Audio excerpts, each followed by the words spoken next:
Thank you, my lord. I can still feel the void's power flowing around this place. The void is all. Guide it, mold it, and so too will you. Ah, you there. Did you bring me what I sought? Well done. To wield the void is to wield the very foundation of creation.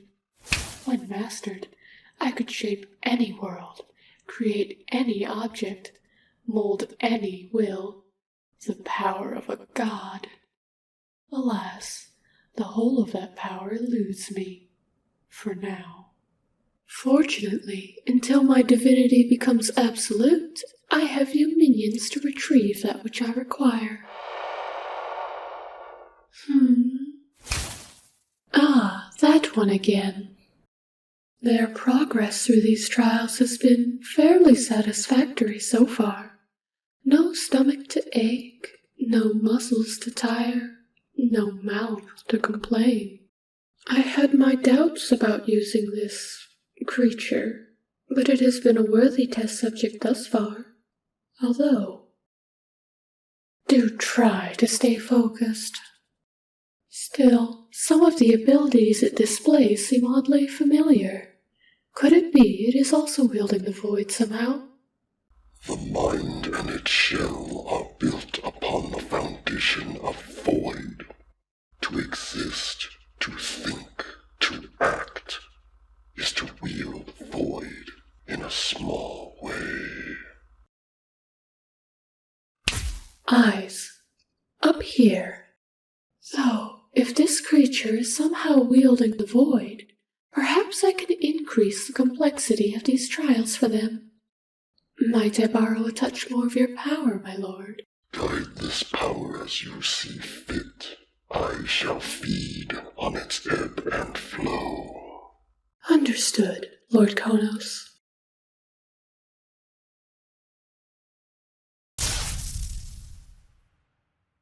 Well, I suppose it can't be helped. What else could one do, staring at a goddess of void? As promised in the previous development log, card in the corner if you have not seen that video yet, this video will primarily be about some of the story, characters, and lore within Trial of Nio, as well as the events leading up to it. There won't be too many visuals for this video, since concept art is not really my strong suit, so for the most part, the whiteboard will be all there is. With that said, let's start with some backstory for Malakul, the skeletal entity you'll be playing as throughout the game. A millennia ago, the world of Septum was in peril. Undead creatures and dark apparitions dominated the world, fueled by rituals so vile as to become the stuff of legends. At the top of this menagerie of the unclean sat a lone necromancer, so powerful and warped from his practices, his soul is forever anchored to the mortal world by the venom he has spread across generations. This is Malakul, Hand of Death and immortal Lord of the Damned. There are no records remaining of what the world was like before Malakul's rise. Some say it had always been so, others that it was long enough to be indistinguishable from eternity. Any soul old enough to remember a time before the Hand of Death has either passed on or is bound forever to his service. Regardless of when it started, all know of when and how it ended. A small group of individuals who would go on to become legends made it their mission to fight Malakul's servants and ultimately defeat him. Many great beasts fell to their combined might before the Hand of Death intervened. Intending to make their leader an example, the necromancer constructed a skeletal amalgamation and infused bindings upon it, intending it to serve as a hellish cage for the champion's soul until the end of days. The battle for the world lasted for days, many of the champions falling to the might of Malakul, before being risen again and again to destroy their former allies. In the end, only Malakul and the hero of legend remained, and against all odds, Malakul's form was shattered. The chaotic mass that was his formless soul was pulled and bound into the very cage he created, his powers suppressed, his control of the legions severed. No longer a match for the hero, he was bound and imprisoned. Runes powered by the souls of those loyal to him further restrained his abilities, and his great fortress was converted to a prison. Malakul would make many attempts to escape, but none would succeed, As years turned to decades, and decades centuries, his consciousness would become dormant, his skeletal form unmoving as the runes around him slowly begin to lose power. One day, they would become weak enough for him to try one more escape, and when he was free, the world would once again be his. Unfortunately for the necromancer, his freedom would merely become a footnote in history, as in his moment of escape, something else entered into his world. The advent of an entity far worse. Nio. Nio is a member of the Maiden race, a species infused with demonic powers in the realm of Ebos. There, all demons serve the Hero Breaker, primal evil and lord of sin, Nio included. Demons in Ebos are summoned to other worlds, form contracts, and draw power back to their home reality. Recently, though, the realm of Ebos was nearly brought to ruin, and to avoid oblivion, the Hero Breaker struck a bargain with the dark god, Konos.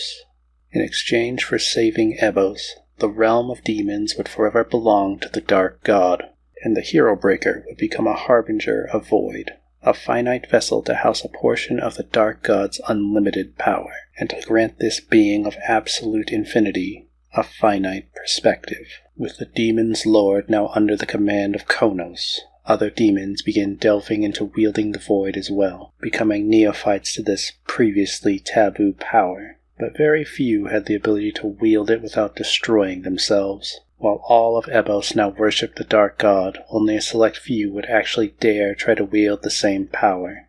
Nio was one of the few to succeed, such that she drew praise from the Hero Breaker, and greater still, the attention of Konos. In exchange for greater power, she too became a harbinger of the dark god.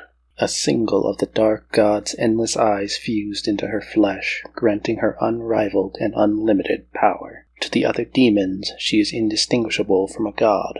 To the Hero Breaker, she is a worthy subordinate. To the dark god Konos, she is a promising disciple of finite origins. In her own eyes, she is on the path to true, unquestioned divinity. Within a pocket reality granted by her new god, she further practices wielding this monstrous power, pulling beasts and innocents from across the black seas of infinity to serve as her test subjects, to increase her precision and understanding of the void. Some are unmade in ways undreamt of in mortal minds, others are subjected to tests of power, mind, and spirit. She at present has taken to using her power of the void to create complex mechanisms and gauntlets, and subjecting the lesser creatures of creation to them. With every new trial, she gains a greater understanding of her master's gifts, and thus her own might. At the moment of Malakul's escape, a hole is torn into his tiny realm, and from it, Nio lays her eyes on the next subject to her trials. In his world he is feared above all others, a timeless tyrant only delayed, a nightmare of the world itself. But to Nio, he is merely a barely acceptable subject to observe and ultimately destroy. He is pulled through the gateway opened by the Void Wielder, and the next set of trials begin. That is all the story and lore I will be covering for now, the prelude to the events of the game's plot. In a future devlog, I might go more into the happenings within the game, though obviously I won't be covering all of it. The next development log will be a bit more programmatically focused, most likely. Since the softlock detection system is working within its planned parameters, I kind of want to go over it a bit. Perhaps it may help someone else who is in need of something similar for their own projects. If you found this video or the progress on Trial of Nio interesting, consider subscribing to this YouTube channel and following it on Twitter for future development logs and updates. If you have any thoughts or questions about this project or in general, leave a comment below and I may be able to provide further information. Also join the Mark of Doom community Discord and follow the Mark of Doom Reddit page. I try to post on all of these things around the same time to keep progress on Trial of Nio updated, as well as showing off interesting things I encountered during development. That is all for now, and remember, within the Black Sea, only the drowned may live.